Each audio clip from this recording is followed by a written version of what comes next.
kemarin kita udah di tes prosedur, sudah, di eksplanasi sudah, tapi nilainya masih belum bagus. Kenapa belum bagus? Saya nggak tahu. Ini kalau yang ingin memperbaiki silahkan hubungi saya, nanti sekalian bawa raport sementaranya, nanti bisa diperbaiki atau diganti nilainya. Oke. Mohon maaf saya nggak bisa terlalu kencang karena kondisi tenggorokan sedang tidak baik, jadi gini aja, kalau bisa kencang bahannya serap tadi. Oke, eksplanasi kan udah dijelaskan hampir mirip-mirip dengan prosedur, karena dia mengkhususkan di bagian prosesnya, bagian proses eksplanasi, proses terjadi sesuatu. Kalau teks prosedur itu proses menjadikan sesuatu, seperti tata cara atau bahasa sederhananya itu tutorial. Ini udah kemarin.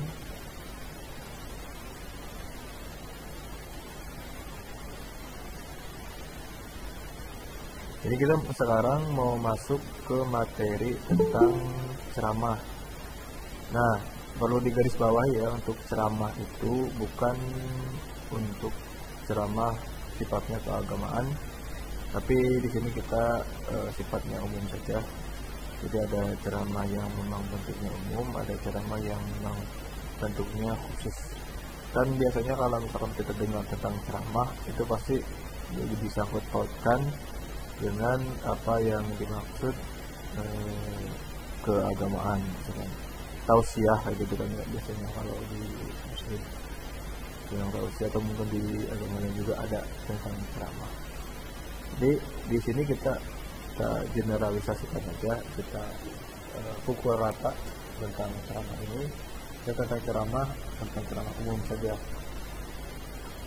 Nah, sebelum kita masuk ke sini kan, ceramah itu bentuk atau jadi di keterampilan berbahasa Indonesia itu kan ada 4. Ada keterampilan membaca, ada keterampilan menulis, ada keterampilan menyimak, ada juga keterampilan berbicara.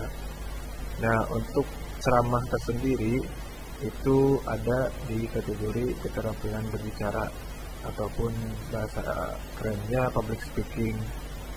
Nah, keterampilan berbicara ini bisa diolah dengan cara yang pertama membaca, yang kedua dengan memahami. Tetap saja untuk proses input, ada proses input kan ada proses output kalau dalam bahasa Indonesia.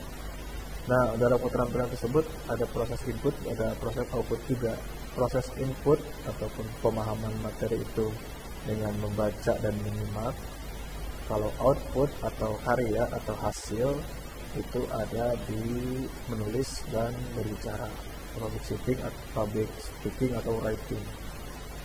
Nah, kita akan coba kita akan belajar tentang mengelola informasi dalam ceramah. Ceramah tersendiri itu sebetulnya sering kita, mungkin sekalian sudah tidak asing dengan ceramah, karena memang setiap waktu sebelum pandemi ini berlangsung di negara kita, ceramah itu sering kita dengar setiap hari Senin.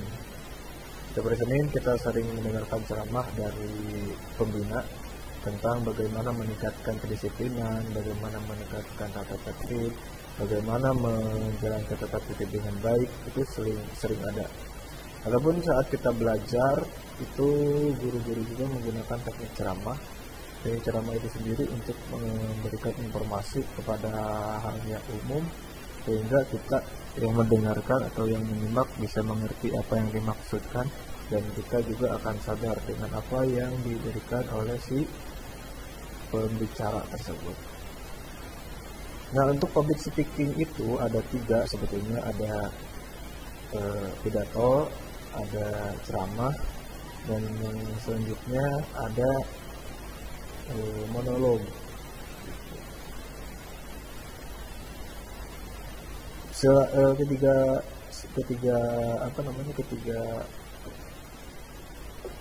Ketiga jenis itu berbeda pengertiannya, berbeda fungsinya, dan berbeda tata caranya. Mungkin kalau ceramah kita sering melihat di manapun, mungkin itu. Kalau misalkan pidato mungkin ada di tempat-tempat khusus. Kalau misalkan monolog juga mungkin di tempat-tempat khusus. Nanti silahkan cari perbedaan dari ketiga tersebut. Apa sih perbedaannya dari ketiga tersebut? Nanti suatu saat kalau misalkan ada pertanyaan, ada ulangan, itu pasti akan keluar mengenai perbedaan antara pidato, ceramah, dan monolog.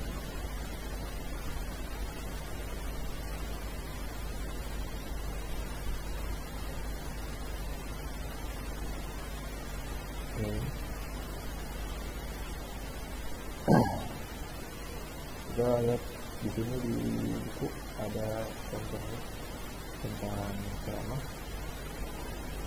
Ini kita baca dulu saya dulu ya. Ceramah apa saja yang telah kami dengar hari ini. Jadi kita akan mendengar dulu ceramah.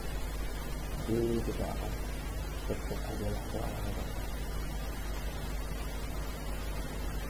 Nah,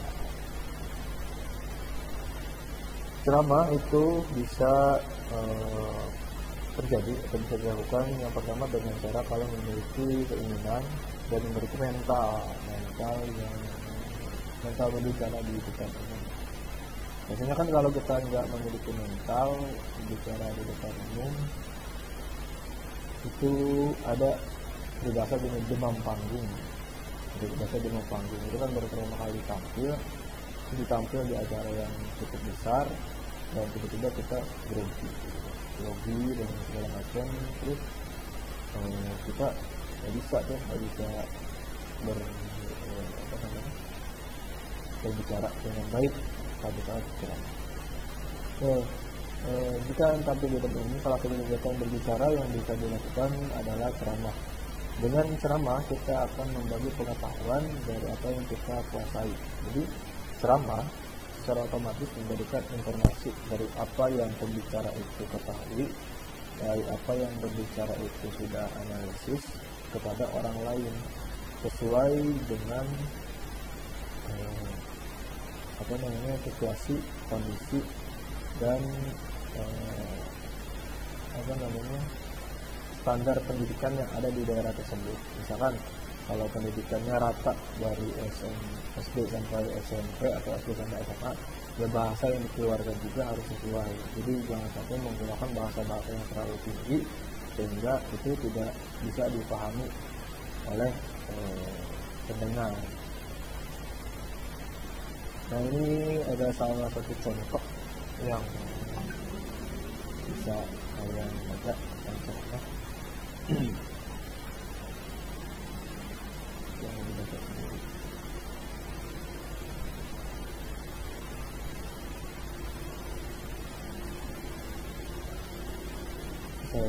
Ini Bapak dan Ibu yang berbahagia. Pemilihan kata-kata oleh masyarakat akhir-akhir zaman ini cenderung semakin menurun kesentingannya dibanding dengan zaman saya dulu ketika kanak-kanak. Hal tersebut tampak pada ungkapan pada banyak kalangan dalam menyatakan pendapat dan perasaannya. Seperti ketika berdemonstrasi ataupun kata-kata umum, kata-kata mereka kasar atau bertendensi menyerang. Tentu saja hal itu sangat menjadi satu yang menurut. Gejala yang sama terlihat pula pada penggunaan bahasa oleh para politikus kita. Misalnya ketika melakukan kritik terhadap kebijakan pemerintah, tanggapan mereka terdengar pedas, vulgar, dan beberapa di antaranya cenderung provokatif. Padahal sebelumnya pada zaman pemerintah Orde Baru, pemakaian bahasa dibingkai secara santun lewat dengan kata yang dihaluskan, maknanya epinis atau dalam kurung epinis. Kita pun tentu gelisah sebagai orang tua Kita sering menyaksikan kebiasaan berbahasa anak-anak dan para remaja yang kasar dengan dibumbui sebutan sebutan antar sama yang sangat miris untuk didengar.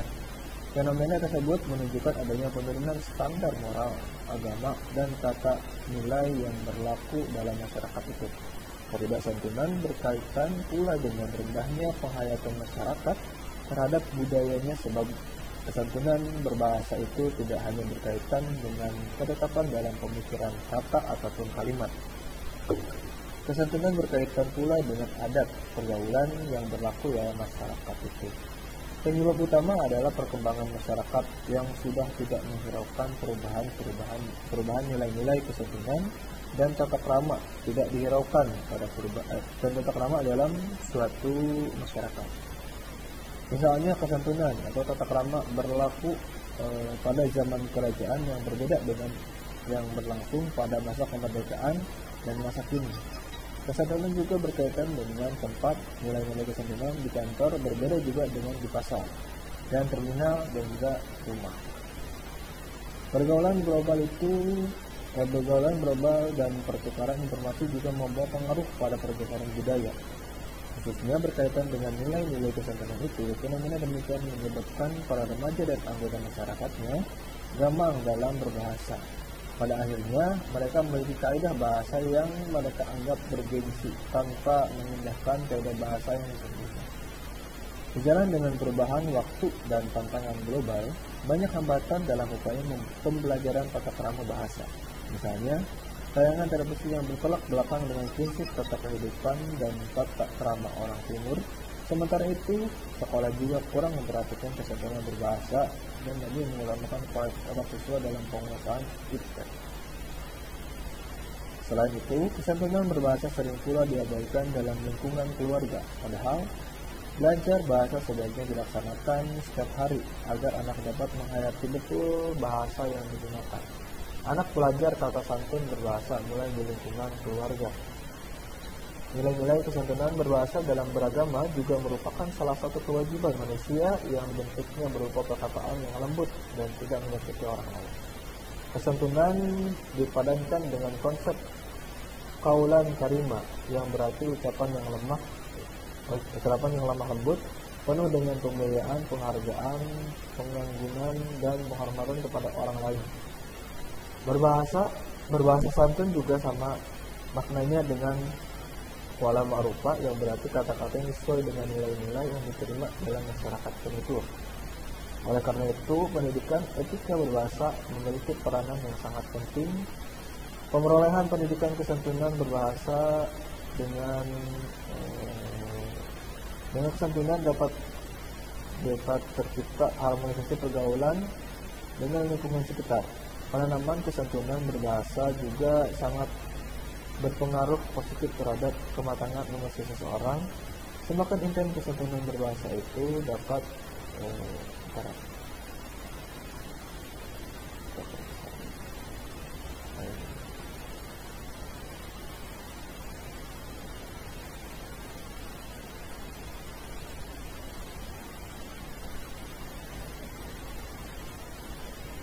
masih ditambahkan makan emosional akan semakin baik aktivitas berbahasa dengan emosi berkaitan erat. Kemarahan, kesenangan, kesedihan, dan sebagainya tercermin dalam kesantunan dan ketidaksantunan itu. Berbahasa santun seharusnya sudah menjadi suatu tradisi yang dimiliki oleh setiap orang sejak kecil. Anak perlu dibina dan dididik berbahasa santun. Apabila dibiarkan, tidak mustahil rasa kesantunan itu akan hilang, sehingga anak itu kemudian menjadi orang yang arogan, kasar, kering dari nilai-nilai etika dan agama. Tentu saja kondisi itu tidak diharapkan oleh orang tua dan masyarakat. Itu adalah contoh dari teks ceramah. Ada pula yang disebut tentang ceramah dan tentang pidato dan khutbah. Ada ceramah, ada pidato dan khutbah. Selain itu, ada pula yang disebut dengan pidato dan khutbah. Untuk memahami kedua hal tersebut, cermatilah perbedaannya. Yang pertama, pidato adalah pembicaraan di tempat umum yang cenderung bersifat persuasif, yakni berisi ajakan ataupun dorongan pada khalayak untuk berbuat sesuatu. Terus khutbah adalah pembicaraan di tempat umum yang berisi penyampaian pengetahuan keagamaan atau praktik beribadah dan ajakan-ajakan untuk memperkuat keimanan. Jadi beda ya antara ceramah, khutbah, dan pidato. Walaupun ceramah biasanya ada yang berbentuk menyampaikan ajakan-ajakan beragama atau memperkuat keagamaan untuk memperkuat keimanan, tapi itu hanya teknik penyampaiannya. Teknik penyampaiannya itu teknik ceramah, bukan apa yang disampaikan itu adalah ceramah. Teknik penyampaiannya itu teknik ceramah.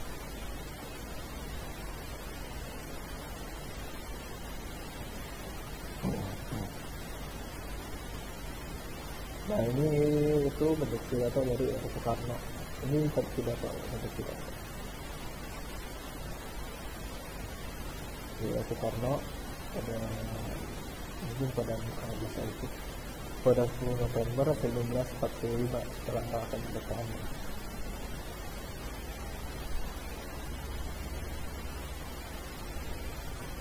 Dan selanjutnya kita menemukan informasi dan permasalahan aktual dalam teks ceramah.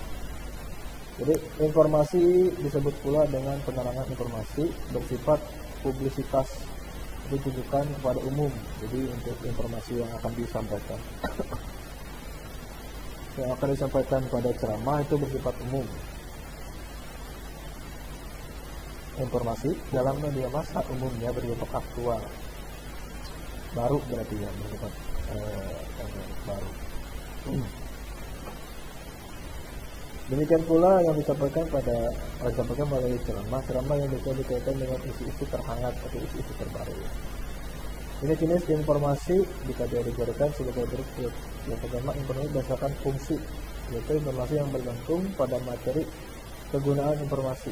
Yang termasuk jenis ini adalah informasi yang menambah pengetahuan informasi, yang mengajari pembaca, atau informasi edukasi, dan informasi yang hanya menyenangkan pembaca. Jadi kalau misalkan kita membaca teks tersebut itu memotivasi ke kita dan mengedukasi, jadi memberikan pelajaran kepada kita, tentang apa yang dibaca dan nanti dalam kehidupan nyata. Untuk yang kedua, informasi berdasarkan format penyajian. Jadi format penyajiannya bentuk penyajian informasi bisa melalui media massa, bisa melalui tulisan, ada fotonya boleh, bentuknya itu kartun atau komik bisa, terus bentuknya karikatur bisa juga. Jadi itu mah bentuknya, bentuk penyampaian ceramahnya itu mau seperti apa, mau dalam dialog, mau dalam tulisan, mau dalam bentuk foto, atau mau dalam bentuk apapun, itu dikembalikan itu kepada penulis. Selanjutnya, informasi berdasarkan lokasi peristiwa, yaitu informasi berdasarkan tempat kejadian atau peristiwa yang berlangsung. Dengan demikian, informasi dibagi menjadi informasi daerah, informasi nasional, dan informasi mancanegara. Jadi ceramah itu disesuaikan dengan lokasi. Misalkan kalau lokasinya di Jawa Barat, ya sesuai dengan informasi yang ada di Jawa Barat tentang muatan-muatan dari informasi ceramahnya. Nggak mungkin kita mengungkap informasi yang di luar dari Jawa Barat. Boleh, tapi jangan terlalu banyak, karena memang mereka tidak mengerti dengan situasi informasi di luar, sedangkan kita mengutip atau ingin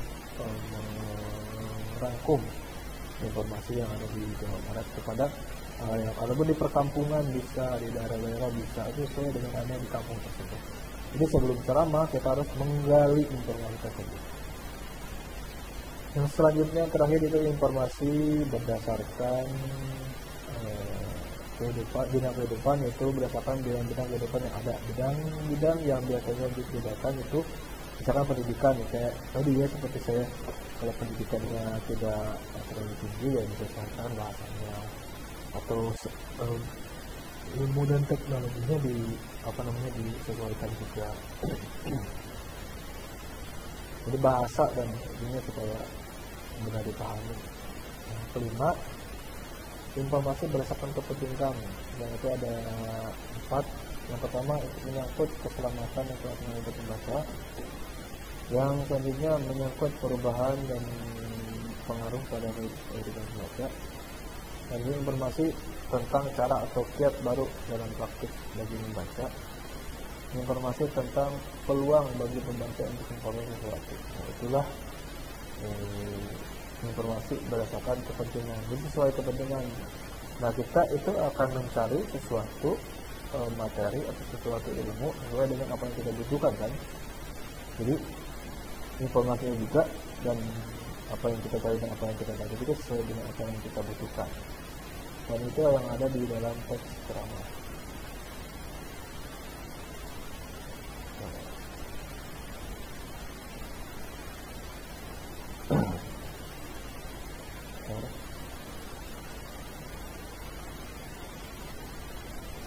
Oke, untuk kali ini sampai di situ saja. Nanti kita lanjut lagi di minggu depan di bagian menyusun bagian-bagian penting dari permasalahan aktual. Poinnya menelaah bagian-bagian penting dan menemukan kalimat majemuk bertingkat dalam teks ceramah. Jadi nanti ada kalimat setara, ada kalimat majemuk bertingkat. Nanti kita akan bahas itu di kaidah ulama. Oke ya, terima kasih untuk kelas 11 MM yang sudah masuk ke grup saya. Kurang lebihnya mohon maaf apabila ada kesalahan dan kekurangan itu datangnya dari saya sendiri, dan apabila ada kelebihan itu datangnya dari kita.